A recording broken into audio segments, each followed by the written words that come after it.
Indian haiku club వ్యవస్థాపక అధ్యక్షులు ప్రియమిత్రులు doctor Talathoti Prithviraj గారికి, సభాసదులైన మీ అందరికీ కూడా నా నమస్కారాలు. ఆయన ఉత్సాహం చూస్తుంటే నేను చిన్నప్పుడు అలాగే ఉండేవాడిని. అంత ఉత్సాహంతో పనిచేసేవాడిని. ఆయన చూస్తుంటే చాలా ఆనందం అయిపోయింది. ఇంత వ్యవహారం నేను ఇంట్లో ఏదో గోష్ఠి కింద ఏర్పాటు చేయమన్నాను. ఆయన ఈ హోటల్ తీసుకుని అంతా చేయడం చాలా ఆశ్చర్యాన్ని కలిగిస్తోంది నాకు. వారికి చాలా శ్రమ కలిగించినందుకు బాధపడుతున్నాను. ఎన్టీ రామారావు గారికి ఒక కోరిక ఉండేది. ఆయన చాలా గొప్ప నటుడుగా విరాజిల్లుతున్నప్పుడు ఒక కోరిక ఆయన, శ్రీనాథుడు సినిమా తీసి అందులో యాక్ట్ చేయాలని, బాపు గారితో డైరెక్షన్ చేయించుకోవాలని. అలా అలా పోస్ట్పోన్ అవుతూ వచ్చింది. ఇంక పాలిటిక్స్లో పడ్డాడు ఆయన. ఆ తర్వాత 60 ఏళ్ళు దాటి 70 ఏళ్ళు వస్తుంటే అప్పుడు కవి సార్వభౌమ శ్రీనాథ్ తీశాడు ఆయన. చాలా బాగుంది సినిమా. కానీ ఆ పని 10 ఏళ్ళ ముందు చేస్తుంటే చాలా బాగుండేది అనిపించింది నాకు. శ్రీనాథుడు అంత వృద్ధుడు కాదు, 40 ఏళ్ల వయసులో శ్రీనాథుడు వేస్తే బాగుండేది ఆయన. అది కొంచెం చాలా సినిమా, కానీ చాలా వృద్ధుడైపోయాడు. అలాగే నేను 10 సంవత్సరాల ముందు వస్తే ఇక్కడ చాలా బాగా మాట్లాడేవాడిని. అంటే నుంచుని చాలా ఆవేశంగా మాట్లాడేవాడిని.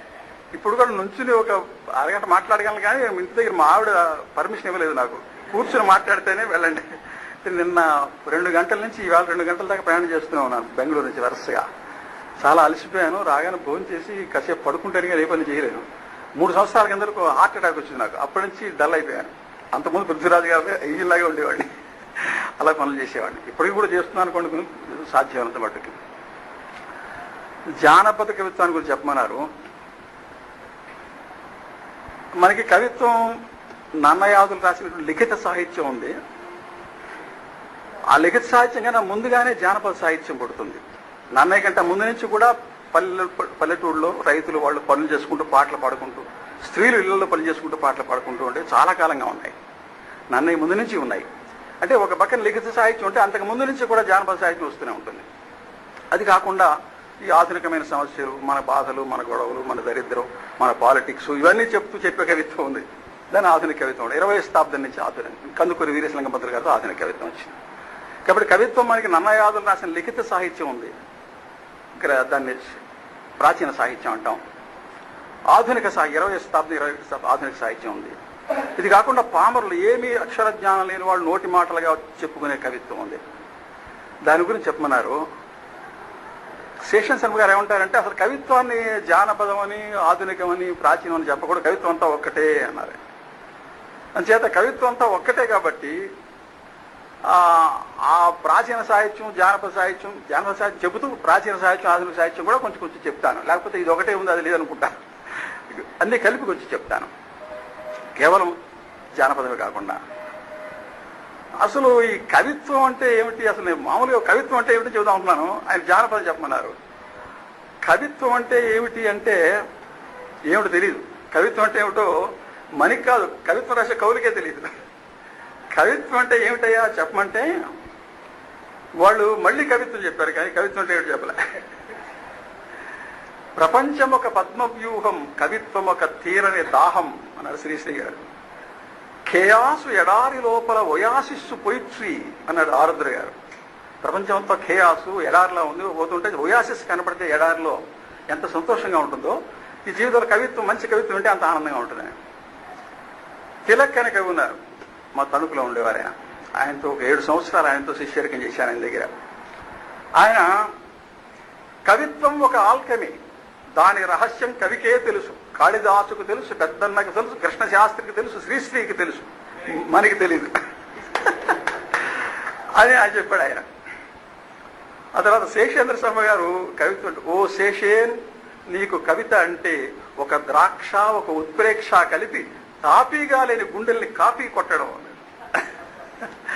అంటే ఏంటన్నమాట, ఒక ద్రాక్ష రసవంతంగా ఉండాలి కవిత్వం, ఉత్ప్రేక్ష అలంకారయుతంగా ఉండాలి, తాపీగా లేని గుండెల్ని కాపీ కొట్టడం అంటే మనసులో బాధ చెప్పాలి. బాధ కవిత్వానికి పర్యాయ పదం అన్నాడు శ్రీశ్రీ. ఇలా కవులు కవిత్వం అంటే ఏమిటో చెప్పండి అంటే మళ్ళీ కవిత్వం చెప్పారు వాళ్ళు. అయితే ప్రాచీన అలంకార సంస్కృత సాహిత్యం చాలా గొప్పది. ఈ ప్రపంచంలో సాహిత్యాల్లో గల ఒక్క సంస్కృతం చదువుకుంటే భారతదేశానికి గెలవచ్చు. ఇంగ్లీష్ కూడా చదువుకుంటే ప్రపంచానికి గెలవచ్చు. ఆ 2 సాహిత్యాలు అంత గొప్పవి. అందులో ఈ కవిత్వాన్ని గురించి చాలా సూక్ష్మంగా చర్చించి అలంకార శాస్త్రం చాలా గొప్పది మనకి. వాళ్ళన్నీ చెప్పేశారు, కవిత్వం అంటే చెప్పేశారు వాళ్ళు చెప్పిన దాని ప్రకారం అయితే అసలు కవి అనే పదంలో కవి అంటే వర్ణించేవాడు అని అర్థం. కవి అంటే వర్ణన చేసేవాడు. వర్ణము అనే మాట ఉంది. ఆ వర్ణం అనే మాటకి రంగు అనే అర్థం ఉంది, అక్షరము అనే అర్థం ఉంది. చిత్రకారుడు రంగులతో బొమ్మేస్తాడు, కవి అక్షరాలతో బొమ్మేస్తాడు. చిత్రకారుడు రంగులతో వేసిన బొమ్మని మనం బాహ్యనేత్రంతో చూసి ఆనందిస్తాం. కవి అక్షరాలతో బొమ్మలేస్తాడు, అక్షరాలతో వేసిన బొమ్మల్ని మన మనోనేత్రంతో చూస్తాం. కాబట్టి కవిత్వం అంటే వర్ణన, పెయింటింగ్ అన్నమాట. అంటే కవి కూడా చిత్రకారుడు లాంటి వాడే. అయితే పెయింటింగ్కి కవిత్వానికి తేడా చెప్తూ a painting is a silent poem and a poem is a talking picture అన్నాడు. A painting is a silent poem అన్నాడు, poem is a talking picture అన్నాడు. కాబట్టి వర్ణన, కవిత్వం అంటే వర్ణన. ఈ వర్ణన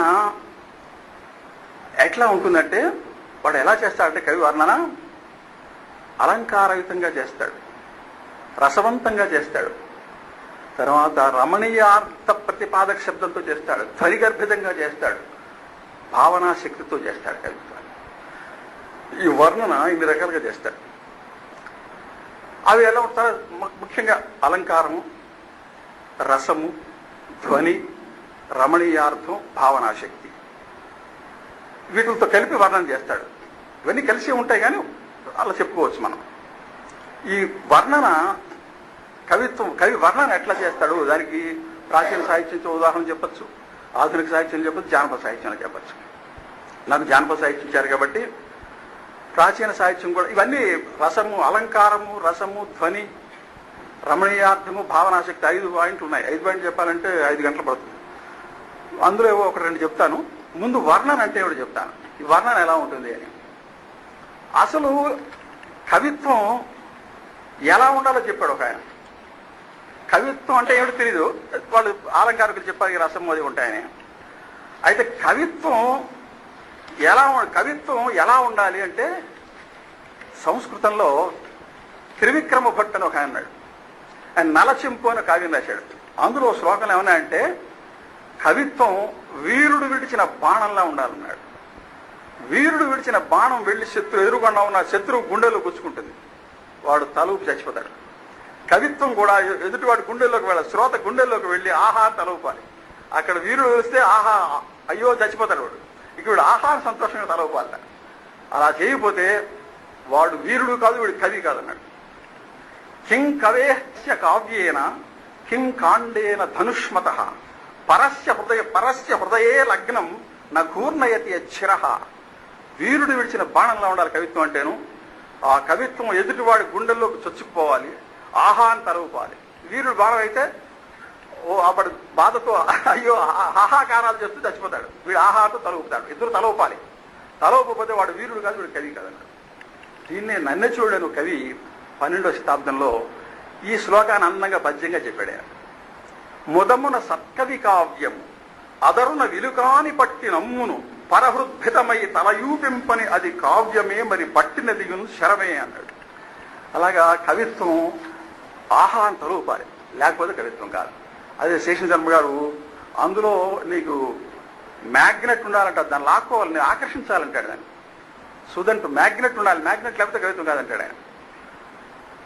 కవి కన్ను ఒక ప్రిజం అంటాడు, కవిత్వం ఒక మెస్మరిజం, కవి కన్ను ఒక ప్రిజం అంటాడు, మెస్మరిజం అంటాడు. మెస్మరిజం చేస్తాడు కవి, దాంతో ఆహాన్ని ఆనందిస్తాం అనమాట. ఇప్పుడు కవిత్వం ఎలా రాయాలి అంటే పద్యం రాయాలా, గేయం రాయాలా, లేకపోతే వచన కవిత్వం రాయాలా అంటే ఎలాగైనా రాసుకోవాలి. నిస్సిమ్ ఇజ్కిల్ అనే పెద్ద కవి ఉండేవాడు, మొన్న చనిపోయాడు. ఇంగ్లీష్లో ఒక కవిత్వం రాసేవారు ఆయన. ఆయన మైసూరు వచ్చారు. మైసూరులో ధ్వన్యాలోక అని ఒక పెద్ద లైబ్రరీ ఉంది అక్కడ. అక్కడికి వచ్చారు, నేను అక్కడికి వెళ్ళాను. అక్కడ కలుసుకుని మా తెలుగులోనండి ఈ కవిత్వం రకరకాలుగా కొంతమంది చక్కగా పద్యాలు రాస్తారు, అష్టాధానాలు చేస్తారు, కొంతమంది ఏమో వచన కవిత్వం రాస్తారు, కొంతమంది పాటలు పాడతారు, కొంతమంది హైకూలు అంటారు. ఎలాగ ఉండాలి కవిత్వం అన్నా? ఇన్ని రకాలుగా ఉంది మాకన్నా, అన్ని రకాలుగానే ఉండాలన్నాడు. అలా ఉంటేనే కవిత్వం అన్నాడు. అంటే కవిత్వం అనేది వేరుగా ఉంది. ఛందస్సులో చెబితే ఛందస్సులో చెప్తేనే కవిత్వం అనుకుంటారు కొంతమంది. అది సరికాదు. ఛందస్సులోనే చెప్పచ్చు, ఛందస్సు లేకుండా చెప్పచ్చు, పాటలు చెప్పచ్చు, వచన కవిత్వం చెప్పచ్చు, హైకు చెప్పచ్చు. ఎలా చెప్పినా కవిత్వం చెప్పాలని. నువ్వు అభ్యుదయ కవిత్వం చెప్పు, ఆవకాయ కవిత్వం చెప్పు, కవిత్వం చెప్పంటాడు స్టేషన్ సార్. కవిత్వం చెప్పాలన్నమాట. ఇది ఒక మా అన్నయ్య గారు ఉదాహరణ చెప్తుంటాడు. ఆవాల్మెంతులు జీలకర్ర ధనియాలల్లమ్ము బెల్లమ్ముతో అంటే శాద్వం. అది కవిత్వం కాదు, శాద్వం సరిపోయింది, కవిత్వం కాదు. ఆవాల్మెంతులు జీలకర్ర ధనియాల అల్లమ్ము బెల్లమ్ముతో అంటే కవిత్వం కాదు. అలాగే ఒక తేటగీత పద్యం. 2 కాకులు కూర్చుండే బండ మీద ఒండెగిడిపోయే ఇంక నందొండు మిగిలే, రెండవదైపోయే ఇంక నందొండు లేదు, బండ మాత్రము పాపమందుండిపోయే. ఇలా రాస్తే కవిత్వం కాదు. మా అన్నయ్య గారు కోట్ చేస్తుంటారు దీన్ని. మా అన్నయ్య గారు టీవీకే స్వామి గారని చాలా గొప్ప కవి, పండితుడు. ఆయన కోట్ చేస్తుంటారు. ఇలా ఇది చదివితే బెంగళూరులో సభలో మాట్లాడుతుంటే నా మిత్రుడు బాగా సంస్కృతం తెలుగు చదువుకున్నాడు. బండ మాత్రము పాపమందు ఉండిపోయి అందులో కవిత్వం ఉంది సార్ అన్నాడు. నిజమే, కొంచెం కవిత్వం టచ్ ఉంది. బండని మనిషిగా ఊహిస్తున్నాడు. సీతాదేవిని రావణాసురుడు ఎత్తుపోతుంటే అంటే అది ఇనానిమేట్ థింగ్స్ అంటే వస్తువులకి మనుష్యత్వ ఆరోపణ చేయడం అనమాట. పెర్సానిఫికేషన్ అంటారు. బండ మాత్రము పాపమందుండి, పాపం బండ ఒక్కటే ఉండిపోయింది అంటాడు. కొంచెం కవిత్వం ఉంది అందులో. ఆయన సీతాదేవి ఎత్తుపోతుంటే పర్వతాలు ఏడ్చాయంటాడు మన వాల్మీకి. ఎలాగా జలపాతాలనే కన్నీళ్లతోటి శిఖరాలనే చేతులెత్తి అయ్యో సీత అని ఏడుస్తున్నాయన్నాడు. పెర్సానిఫికేషన్ అట్లా ఉంటుంది అనమాట.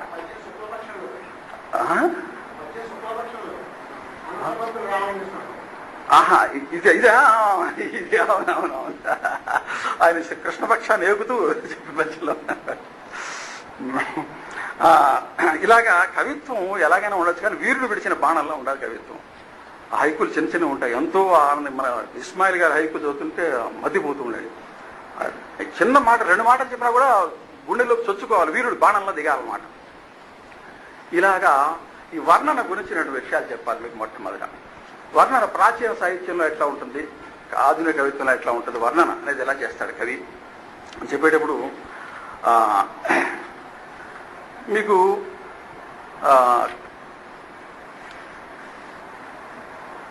కుమార్ అస్త్ర విద్యా ప్రదర్శనలో వీళ్ళందరూ విద్యాభ్యాసం చేశారు. కౌరవులు పాండవులు ఉన్నారు. వాళ్ళు డిగ్రీ ఇస్తున్నారు, వాళ్ళకి కాన్వకేషన్ జరుగుతోంది. అప్పుడు ఒక వీర కుమారుడు వచ్చి ద్వారం దగ్గర నిలబడ్డాడు, భుజాస్ఫాలనం చేశాడు అని. భుజాస్ఫాలనం చేస్తే అది కొండల మీద పడుతున్న వజ్రాజం దెబ్బలా ఉందన్నాడు. ఆ వీరుడు ఎలా ఉన్నాడు వర్ణించాడు.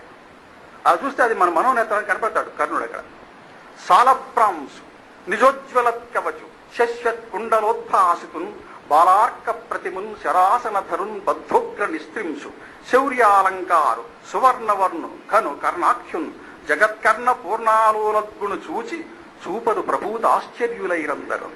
వాడు ఎలా ఉన్న ఆ బాలకుమారుడు మధ్య చుట్లో పొడుగ్గా ఉన్నాడు, సహజమైన కవచకుండాలతో ప్రకాశిస్తున్నాడు, ఉదయిస్తున్న బాల సూర్యుడిలా ఉన్నాడు, ధనుసు ధరించాడు, పెద్ద కత్తి మొల కట్టుకున్నాడు, శౌర్యమే వాడికి అలంకారం, బంగారు రంగులో ఉన్నాడు, చాలా గొప్పవాడు, కర్ణుడు వాడి పేరు, వాడి కీర్తి జగత్ అనే కర్ణంలో వ్యాపించింది అన్నాడు. అలాంటప్పుడు కర్ణుడు కనబడతాడు మనకి. ఇది చిత్రణ, వర్ణన. ఇది స్థిర చిత్రం, స్టిల్ ఫోటోగ్రఫీ. చెలించే చిత్రం కూడా ఉంటుంది కవిత్వంలో. చెలించే చిత్రం అంటే మన వరూధిని ప్రవరుడు వస్తున్నాడు. వరూధిని చూసింది, చాలా సంతోషపడిపోతూ అక్కడ పోక చెట్టు ఉంటే పుష్పించిన పోక చెట్టు దగ్గర నుంచుని ధన్మని లేచిందిట, కాళ్ళ గంజులు గల్లుమన్నాయన్నాడు. అక్కడి నుంచి అలా చూస్తోందిరా. ఆ చూపులు చూస్తుంటే వాడు వచ్చే దారి అంతా, దారి అనేటువంటి పాల సముద్రం ఈ చూపులతో పొంగిపోతుందన్నాడు. చూచి ఝళంఝళత్కటక సూచిత వేగ పదార విందయ్యి లేచి కుచంబులం తురుము లేనడు వల్లనాడ అయ్యడన్ పూచిన ఒక్క పోక నునుబోదిగ చేరి విలోకన ప్రభావీచికలం తదీయ పదవీ కలశాంబుధి వెల్లిగొల్పుచు. ఇది చలన చిత్రం. చిత్రాలు స్థిరంగా ఉంటాయి, చెలిస్తాయి కూడాను. ఇలాగే మీకు శ్రీశ్రీ గారి ముసలి బిచ్చకత్తిని గురించి వర్ణించాడు శ్రీశ్రీ గారు. అది కొంత స్థిర చిత్రం, చివరిలో కొంచెం చలనం ఉంటుందంటే. దారి పక్క చెట్టు కింద ఆరిన కుంపటి విధాన కూర్చున్నది ముసిల్దొకటే మూలుగుతూ ముసురుతున్న ఈగలతో వేగలేక ముగ్గుబుట్ట వంటి తలా ముడుతలు తేన దేహం కాంతి లేని గాజు కళ్ళు తనకన్నా శవన్నయం పడిపోయెను జబ్బు చేసి అడుక్కునే శక్తి లేదు రానున్నది చలికాలం ఏళ్లు ముదిరి కీళ్లు కదిలి బ్రతుకంటే కోర్కె సడలి ప్రక్కనున్న బండరాతి పగిదిగానే పడి ఉన్నది ఆవే మరణిస్తే ఆ పాపం ఎవ్వరిదని వెర్రిగాలి ప్రశ్నిస్తూ వెళ్ళిపోయింది ఎముక ముక్క కొరుక్కుంటూ ఏమీ అనలేదు కుక్క ఒక ఈగను పడవేసుకు తొందరగా తొలగె తొండ క్రమ్మె చిమ్మ చీకట్లు దుమ్మురేగనంతలో ఇది నా పాపం కాదని ఎగిరి వచ్చి ఎంగిలాగు ఆ ముసలి తెచ్చగా తెచ్చి వర్ణన మనకి మనోనేతాన్ని కనపడుతుంది. బాపు గారు లాంటి వాడు చేస్తే బొమ్మ వేసి పెట్టేస్తాడు మనకి. ఇది కవిత్వం అంటే వర్ణన. ఈ వర్ణన ఆధునిక కవుల్లో శ్రీశ్రీ దగ్గర నుంచి ఈనాటి ఆశారాజు దాకా చేశారు. ఆశారాజు అని గొప్ప కవి ఉన్నాడు హైదరాబాద్లో. ఇప్పుడు వచన కవిత్వం రాస్తున్న వాళ్ళలో నాకు నచ్చిన వాళ్ళు ముగ్గురే ఉన్నారు. హైదరాబాద్లో ఆశారాజు, గుంటూరులో అతని పేరు ఏమిటమ్మా పచ్చని లోకం రాశాడు పచ్చని అతనొకడు. ఎండ్లూరు సుధాకర్ రాజమండ్రిలో చాలా చక్కటి కవిత్వం రాస్తున్నారు. మా పాపినేని శివశంకర్. ఇతను ఏం చేశాడంటే మనం ఆశారాజు ఒక లంబాడి వాళ్ళు ఒక తీర్థానికి పెడుతున్నారు. లంబాడి ఫ్యామిలీ, భార్య భర్త చిన్నపిల్ల. వాళ్ళు పెడుతుంటే దారిలో చీకటి పడింది, బండి కట్టుకుని పెడుతున్నారు. ఆ బండి తాడి చెట్టు దగ్గర ఆఫ్ చేసి అక్కడ ఆగి రాత్రి రొట్టెలు చేసుకుని తిని పొద్దున్నే మళ్ళీ బయలుదేరి వెళ్ళారు. ఈ చిత్రాన్ని వర్ణిస్తున్నాయండి. కందీల్ అని ఒక కవిత, చైతన్య కవితలు కూడా మళ్ళీ వేశాను దాన్ని. కందీల్ అంటే లాంతరం, హైదరాబాద్లో ఉర్దూ భాషలో. ఆ బండి కట్టిన లాంతర్ను వర్ణించాడు. ఈ దృశ్యాన్ని వర్ణించాడు. ఈ లంబాడి దంపతులు తీర్థానికి వెళుతూ సాయంకాలం అవగానే ఓ రాత్రి అంతా ఓ తాడి చెట్టు దగ్గర, రోడ్డు పక్కన తాడి చెట్టు దగ్గర గడిపి ఆ బండి అక్కడ ఆఫ్ చేసి అక్కడ రొట్టెలు చేసి తిని నిద్రపోయి పొద్దున్న లేచి వెళ్ళారు. ఇంతే అన్న, దీని వర్ణన చేస్తున్నాడు కందీల్ని.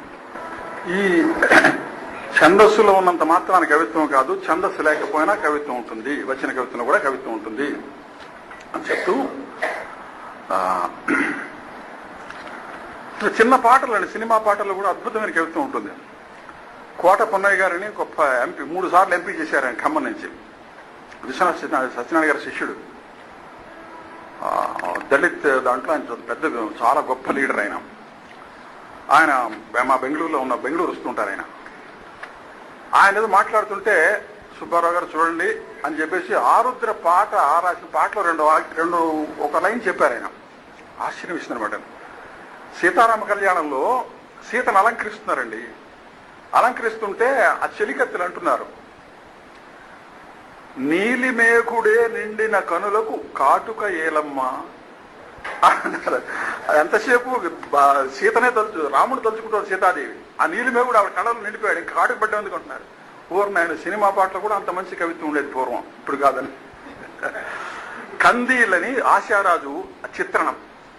కవిత్వం అంటే చిత్రణ, కవి అంటే చిత్రకారుడు. కవి వేసిన చిత్రాన్ని మనోనేత్రంతో చూస్తాం.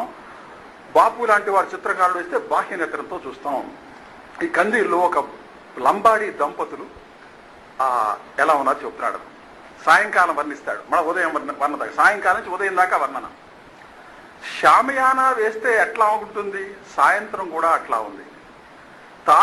తాటి చెట్టుకు అడ్డంగా బండి నిలబెట్టారు. మైదానంలో ఎద్దుల్ని వదిలేశారు. మైదానంలో ఎద్దుల్ని వదిలేశారంటే ఆ కవిత్వం కాదు, చెప్తున్నాడు. కవిత చెప్పబోతున్నాడు, దానికి కొంచెం బ్యాక్గ్రౌండ్ ఉండాలి కదా, నేపథ్యం ఉండాలి కదా. మైదానంలో ఎద్దుల్ని వదిలేశారు. గడ్డిలో ఎంత మధురమైన సంగీతం ఉందో పశువులు మేస్తున్నప్పుడు వింటేనే తెలుస్తుంది. గడ్డి మేస్తున్నాయి పశువులు అంటే కవిత్వం కాదు, పర్మంటుంటే సంగీతం అంటే అందులో. గడ్డిలో ఎంత మధురమైన సంగీతం ఉందో పశువులు మేస్తున్నప్పుడు వింటేనే తెలుస్తుంది. ఆ చిన్నపిల్ల బండికి రంగుల కాగితాలు అంటిస్తోంది. ఈ చిన్నపిల్ల లంబాడి పిల్ల. ఆ పిల్లలో కళలో కాంతి ఉంది. ఇలా చేస్తే వచనం అవుతుంది, కవిత్వం కాదు కదా. ఏమంటున్నాడు చూడండి, ఇంద్రధనుస్సులు ఆకాశంలో లేనప్పుడు చిన్నపిల్లల కళ్ళల్లో దాక్కుంటాయేమో. 3-4 ఏళ్ల అమ్మాయి రంగుల పేలికలతో బండిని అలంకరిస్తోంది. ఎక్కడా నెలవంక జాడ లేదు, ఏ ఒక్క చిన్న తారైనా తోడు లేదు. లాంతరు వెలిగించి బండికి తగిలించారు. ఇది మామూలు మాట, కవిత్వం అక్కడ రాదు. కవిత్వం అలంకారం అయితే రావాలి, గమ్మని అలంకారం రావాలి. అలంకారం చేస్తున్నాడు చూడండి. లాంతర వెలిగించి బండికి తగిలించారంటే వచనం, నవల్లో రాసుకో, కథలో రాసుకో, కవిత్వం కాదు. నెక్స్ట్ చెప్తాడు, ఎర్రని బొట్టు దిద్దుకున్న ప్రౌఢముఖమంత అందంగా కనిపిస్తోంది రాత్రి. ఆ లాంతర వెలిగించి బండి కట్టేటప్పటికి ఆ రాత్రి అంతా ఎలా ఉందిట, ఒక ఎర్ర బొట్టు పెట్టుకున్న ప్రౌఢకాంతలా ఉందంటున్నాడు. That is poetry. మూడు రాళ్లను చేర్చి మధ్యలో మంట రాజేసి బండి చక్రం చాటున ఆమె రొట్టెలు కాలుస్తోంది. మామూలు వచనం. టక్కని చెప్తాడు, ఆ దృశ్యం మీకు ఇస్తాడు. తర్వాత కవిత్వం, అలంకారమో రసమో ఏదో గుప్పిస్తాడు అట్లాగనమాట. వెంటనే పొయ్యి వెలిగించింది ఆవిడ, అక్కడ నుంచింది. లంబాడీస్ అంతా కూడా, లంబాడీలు ఎవరో తెలుసా మీకు? రాణా ప్రతాప్ సింగ్ సైన్యంలో ఆ యుద్ధంలో, అక్బర్తో చేసిన యుద్ధంలో ఓడిపోయి అడవుల్లో గడిపోయినటువంటి రాజ్పుట్స్ వాళ్ళు. మంచి అందంగా ఉంటారు, మంచి ఒడ్డు పొడుగు బాగా ఉంటారు రాజ్పుట్స్ వాళ్ళు. ఆ యుద్ధం చేసే సైనికులు అన్నమాట వాళ్ళు. ఆవిడ మంట వెలిగించి అక్కడ కూర్చుని ఆ రంగురంగుల అద్దాల రవికులు వేసుకుని ఆ మంట వెలిగిస్తుంటే ఎలా ఉంటుందో చెబుతున్నాడు. బంజారా దుస్తుల్లో మంట ముందు కదులుతున్న ఎర్రరాతి శిల్ప సౌందర్యం అనిపిస్తోంది ఆవిడ. రొట్టె వాసనకి, రొట్టెలు కాలుస్తోంది, వాసన బాగా వస్తోంది అంటే కవిత్వం కాదు, వచనం. రొట్టె వాసనకి లోకమంతా ఆమె ముందు మోకరిల్లింది. That is poetry. ఎప్పుడు తెల్లవారిందో ఎడ్ల మెడలోని గంటలు నిద్రలేపాయి. తెల్లవారింది, ఇక్కడ లాంతర డిమ్ అయిపోతుంది, అక్కడ సూర్యోదయం అయ్యింది. దాన్ని ఎట్ట చెబుతాడు చూడండి. ఇటు ప్రక్కన లాంతర ఆరిపోయి అటు ప్రక్కన ఆకాశంలో వెలిగిందన్నాడు. షామియానా పీకేసి ఆరవేస్తే ఎట్లా ఉంటుంది, ఉదయం నేల కూడా అట్లా ఉంది. సాయంకాలంతో మొదలెట్టాడు, ఉదయం ముగిసిందనమాట. గాజుల శబ్దం, బండి కట్టుకు వెళ్ళిపోతున్నారు వాళ్ళు. గాజుల శబ్దం, మూపల శబ్దం, బండి చక్రాల ఫిడేలు గీతం, కిర్రు కిర్రు ఉండదు బండి. ఓల్డ్ కార్ట్ అనమాట. తండ్రి పగ్గాలు అదిలిస్తుంటే చిన్నపిల్ల పిచ్చుకల్ని పిలుస్తోంది. తల్లి సెగలోంచి ఒక పువ్వు రాలి కింద పడిందండి. ఆమె లంబాడి స్త్రీ సెగలోంచి ఒక పువ్వు రాలి కింద పడింది. దాన్ని వర్ణిస్తున్నాడు కవి. తల్లి సెగలోంచి రాలిన పువ్వు కోసం గాలి దుమ్ము పోట్లాడుకుంటున్నాయి. ఆ గాలి కట్ట తిరుగుతుంది అన్నమాట అది.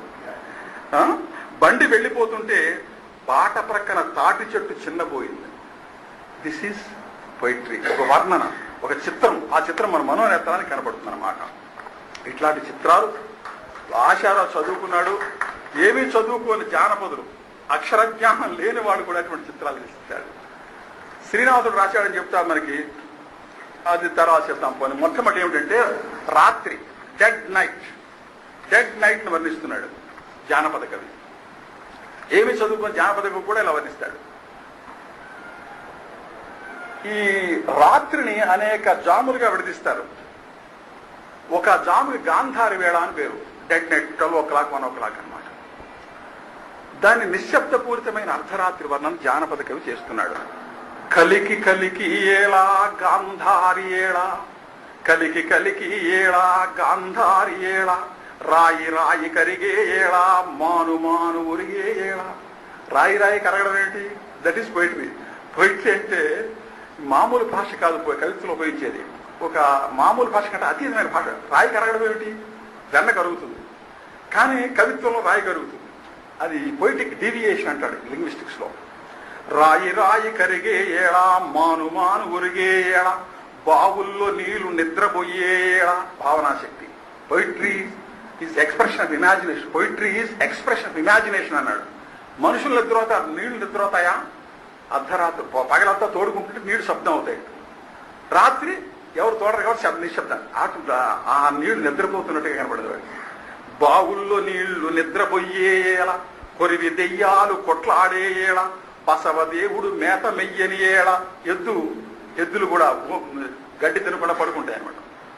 ఆఖరిని చెప్తున్నాడు చూడండి ఒక మాట. చిన్నపిల్లలు తల్లి దగ్గర పాలు తాగుతూ ఉంటారు. ఆ రొమ్ము నోట్లో పెట్టుకుని పాలు తాగుతూ ఉంటారు. వాడు కూడా నిద్ర వచ్చి ఆ రొమ్ము నా నోట్లో పెట్టి అలా నిద్రపోతాడు. ఆ దాని పసిబిడ్డ తల్లి పాలు తాగ మరసిన ఏళ అన్నాడు. అది కవిత్వం అలా ఉంటుంది జానపద కవిత్వంలో. అలాగే వీళ్ళు చాలా గమ్మత్తుగా పల్నాటి వీర చరిత్రలో భోగం సబ్బాయిని వేశ్యమాత వర్ణన చేస్తున్నాడు. ముసలి వేశ్య. ఇది స్థిర చిత్రమే, చివరి కొద్దిగా కొంచెం చలన చిత్రం ఉంటుంది అన్నమాట. ఆ ముసలిదాని వర్ణన, వల్లస అని దాని పేరు. ఆ ముసలిదాన్ని వర్ణిస్తున్నాడు. ఇది జుగుప్స, అంటే జుగుప్స కూడా ఒక రసమే, రసవంతమైన కవిత్వం. అందులో జుగుప్స రసం. కోతి వంటిది వృద్ధ గురుతర కోపి కోల పట్టుక వచ్చే కూతురు కడకు, విరిగిన రొంటియు వ్రేలు చన్నులును ఉసిరిన వేళ్లును ఊసలు కాళ్ళు వంగిన నడుమును వదలిన పండ్లు పీల చేతులు గూని పీనుగు మోము చిక్కగా నెరిసిన చింపిరి తలై వ్రాలిన బొమలను వదలిన మేను మెడ మీద కణితియు మేఘాళ్ల పూత ఘనమైన పులిపిరి గడ్డంబు మీద మూతి మీసము మొల్క ముక్కు రోమములు తల వణుకును మాట తవ్విప్పు మరపు సొల్లుగారెడి నోట సుడిసెడు కంపు కన్నుల పుసులును కక్షల చెమట సోలుచు గునియుచు సొరుగుచు వచ్చి చేవెలుంగున బాలు చెచ్చెర చూచి ఒరిగిన బొక్కినో రొయ్యన తెరచి పలిక కంపము మీర బాలునితో. చివరికి వచ్చినప్పుడు చలనచిత్రం, మిగతా అంతా స్థిర చిత్రమే. ఇలాగా ముసలిదాన్ని మురిస్తుంటే జుగుప్స అసహ్యం వేస్తుంది మనకి. జుగుప్స కూడా ఒక రసమే. బీభత్స రసం అంటారు. బీభత్స రసం జుగుప్స దానికి స్థాయిభావం అన్నమాట. ఇలాగా వీళ్ళు ఈ వర్ణంలో కూడా చాలా అందంగా వాళ్ళు చేస్తుంటారు జానపదులు.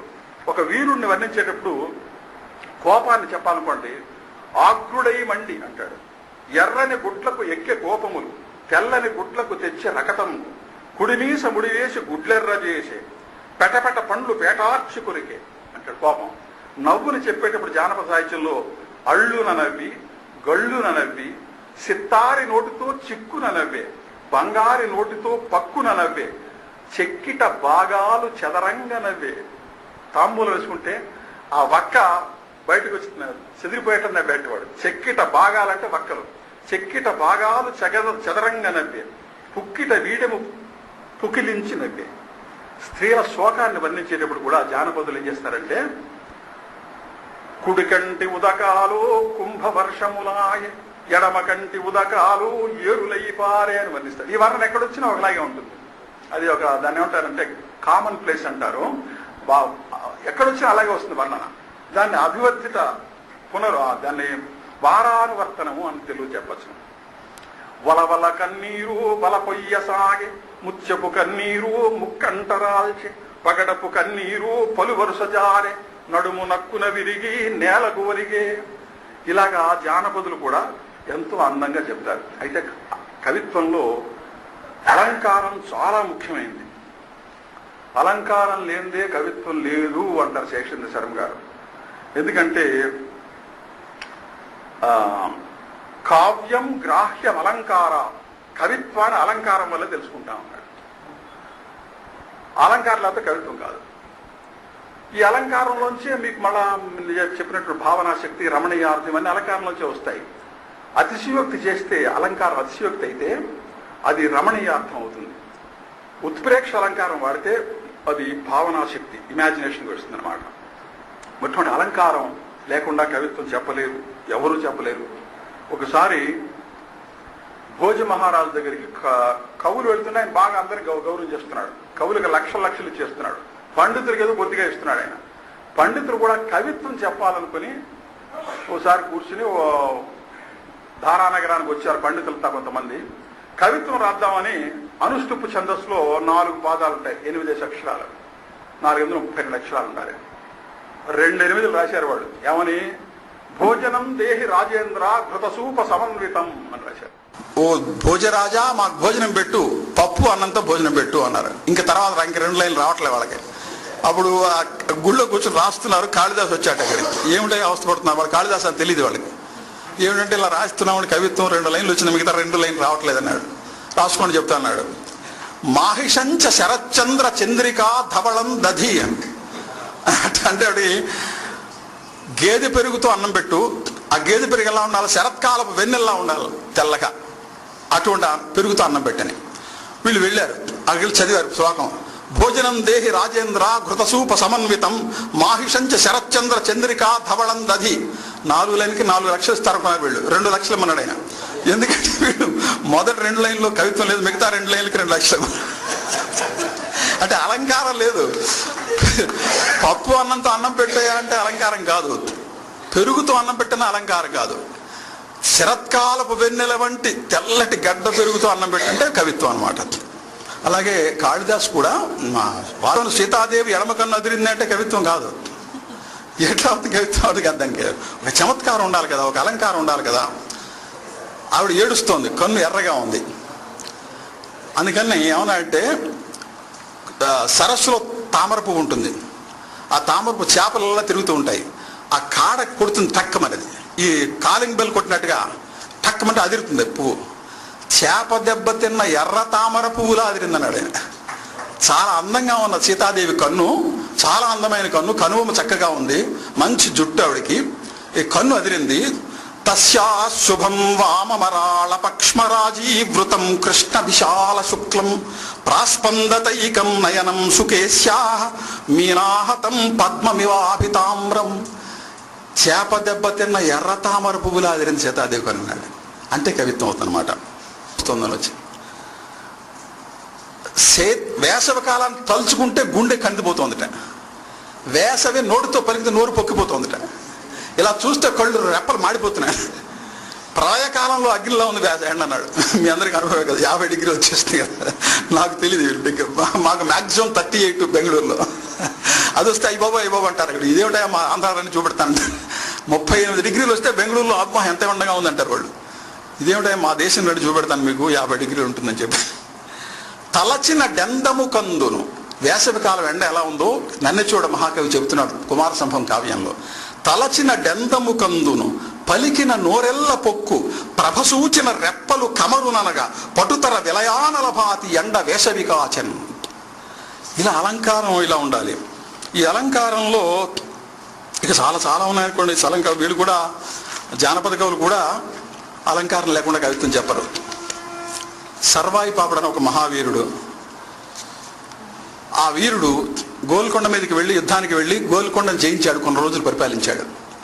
ఈడిగ కులంలో పుట్టి మహావీరుడయ్యాడు. అతని గురించి చెప్తుంటే రాయుడే సర్వాయి పాపాడే మొగలాయి పాప రాయుడే సర్వాయి పాపాడే ఈడిగోళ్ళ చిన్నవాడేరా ఆ రాయుడు ఇప్పాపు వంటి వాడేరా ఈడిగోళ్ళ చిన్నవాడు ఇప్పాపు వంటి వాడు మల్లెలా మొగ్గంటి వాడేరా ఆ రాయుడు మగలి రేకంటి వాడేరా. అలంకారాలు మొగలి రేకులా ఉన్నట్టు వాడు మల్లె పువ్వులా ఉన్నట్ట. అలా అలంకారాలు వేస్తే కానీ కవిత్వం కాదు. అలాగే ఒక అమ్మాయి మేనత్త కొడుకుని ప్రేమించిందిట. అత్త నీ కొడుకు చాలా అందంగా ఉన్నాడు అంటే కవిత్వం కాదు కదా. ఎక్కడో అలంకారం వేస్తే కవిత్వం ఉండదు.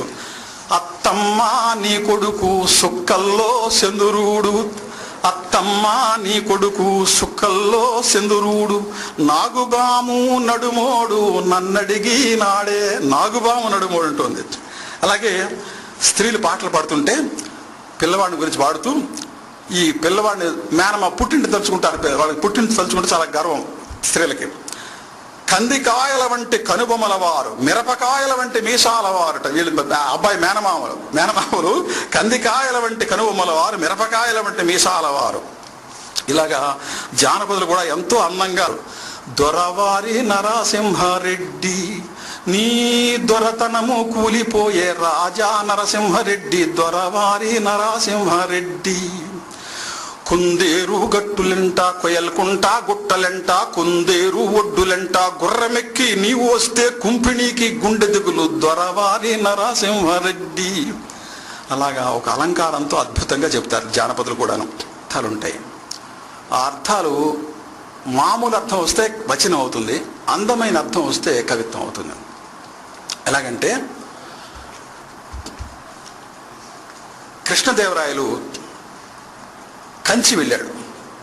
కంచి వరదరాజస్వామి చూస్తున్నాడు. ఆయన చూస్తుంటే తిరుమల దేవి కూడా వెళ్ళింది. ఆ తిరుమల దేవి నమస్కారం చేస్తుంది కంచి వరదరాజస్వామికి. అందులో ఆచార్య నరసింహ దీక్షిత్ అని ఒక కవి, వాడికి ఏం పనులు పాపం ఎక్కడ ఏమీ లేక అందులో పూజారిగా ఉన్నాడు. తిరుమల దేవి నమస్కారం చేస్తుంటే ఆవిడ మీద కవిత్వం చెప్పాలనిపించింది, వాడికి ఒక శ్లోకం చెప్పాలనిపించింది. తిరుమల దేవి చాలా అందంగా ఉంది అంటే కవిత్వం కాదు కదా. తిరుమలదేవి బంగారు వర్ణంలో ఉంది అంటే పర్వాలే, కొంచెం బంగారు వర్ణం ఉంటున్నాడు కాబట్టి ఇంకా చమత్కారం చేశాడు వాడు. సాక్షాత్తు లక్ష్మీదేవిలా బంగారు వర్ణంతో సాక్షాత్తు లక్ష్మీదేవిలా ఉన్నటువంటి తిరుమల దేవిని చూసి ఆ వరదరాజస్వామికి అనుమానం వచ్చింది. ఇక్కడ ఉండవలసిన లక్ష్మీదేవి అక్కడికి వెళ్ళిపోయిందని గుండె తలుపుకు చూసుకున్నాడు వాడు. కాంచిత్ కాంచన గౌరాంగీం వీక్ష సాక్షాదివ శ్రియం వరద సంశయాపన్న వక్షస్థలం అవైక్షత అన్నాడు అనేటువంటి కవిత్వం అయింది. ఎందువల్లంటే అందులో అందమైన అర్థం వచ్చేస్తుంది. అందులోంచి తిరుమలదేవి అందంగా ఉందని చెప్తున్నాడు. అందులో బంగారు వర్ణంలో సాక్షాత్తు లక్ష్మీదేవిలా ఉన్న తిరుమలదేవిని చూసి వరదరాజస్వామికి అనుమానం వచ్చి, అయ్యో నా గుండెల మీద ఉండాల్సిన లక్ష్మి అక్కడికి వెళ్ళిపోయిందని గుండె తడుముకు చూసుకున్నట్ట. కృష్ణదేవరాయలు మూర్చిపోయాడు. నీ పేరేమిటన్నాడు. నా పేరు నరసింహ దీక్షితులు సార్ అన్నాడు. కాదు నీ పేరు అన్నాడు. ఏమిటన్నాడు. నీ పేరు వక్షస్థలాచార్యుడు అన్నాడు. వక్షస్థలం మీద భజన చెప్పాడు కాబట్టి. అలాగా ఈశ్వరుడికి భక్తులంటే చాలా ప్రేమ. తిన్నడు పెట్టిన ఎంగిలి మాంసం కూడా తిన్నాడు అని చెప్పాలి. అంటే అలా చెప్తే కవిత్వం కాదు కదా. ఈశ్వరుడు భక్తులంటే చాలా ప్రేమ, తిన్నడు పెట్టిన ఎంగిలి మాంసం కూడా తిన్నాడు అంటే కవిత్వం కాదు. ఎప్పుడు కవిత్వం అవుతుందంటే, ఆ దూర్జుడు ఏమన్నాడు, ఓ ఈశ్వరుడా, నీకు నిజంగా మాంసం తినాలనుంటే, కోరిక ఉంటే నీకేం లోటు వచ్చిందయ్యా? ఓ చేతిలో జింక పిల్ల ఉంది, ఇంకో చేతిలో గొడ్డలు ఉంది, దాంతో చంపేయచ్చు. చంపేసి మాంసం వండుకోవాలంటే నిప్పు కావస్తే ఇక్కడ ఉంది, నీళ్లు కావస్తే నెత్తి మీద ఉన్నాయి. బిర్యానీ తినాలంటే ప్లేట్ కావాలి కదా, ప్లేట్ కావాల్సి చేతిలో కపాలం ఉంది కదా, అందులో పెట్టుకు తినకుండా ఆ తిన్నడు పెట్టిన ఎంగిలి మాంసం ఎందుకు తిన్నావయ్యా? నీకున్ మాంసము వాంఛయేని కరవా, నీ చేత లేడుండగా జోకైనట్టి కుఠారముండ అనలజ్యోతుండ నీరుండగా పాకంబొప్ప ఘటించి చేతి పునుకన్ భక్షింపక ఆ బోయచే చేకుంటెంగిలి మాంసము ఇట్లు తగునా శ్రీకాళహస్తీశ్వర.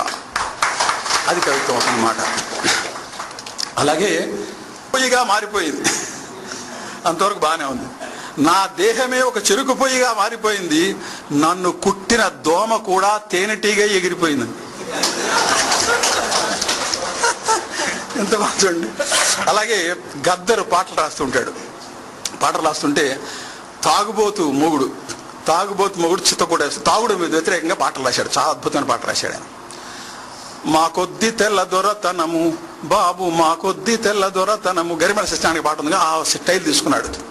నా కొద్ది తాగుబోతు మొగుడు బాబు, నా కొద్ది తాగుబోతు మొగుడు, ఇంటి వయ్యి రక్క పక్కింటి పుల్లక్క నాయం చెప్పక్క తాగద్దని బతి మాలితే తన్ని గుద్ది సంపుతుండు నా కొద్ది తాగుబోతు మొగుడు అని చెప్తుంటే బాగానే ఉందండి. ఆ చదువుతుంటే ఆంధ్రప్రభలో వచ్చింది పూర్వం. ఎంత బాగున్నాడంటే, ఆ భర్త తాగి వచ్చి ఆవిడ కొట్టేస్తున్నాడు, అంటే చిత్త కొట్టేస్తున్నాడు. అది చెప్పాలి.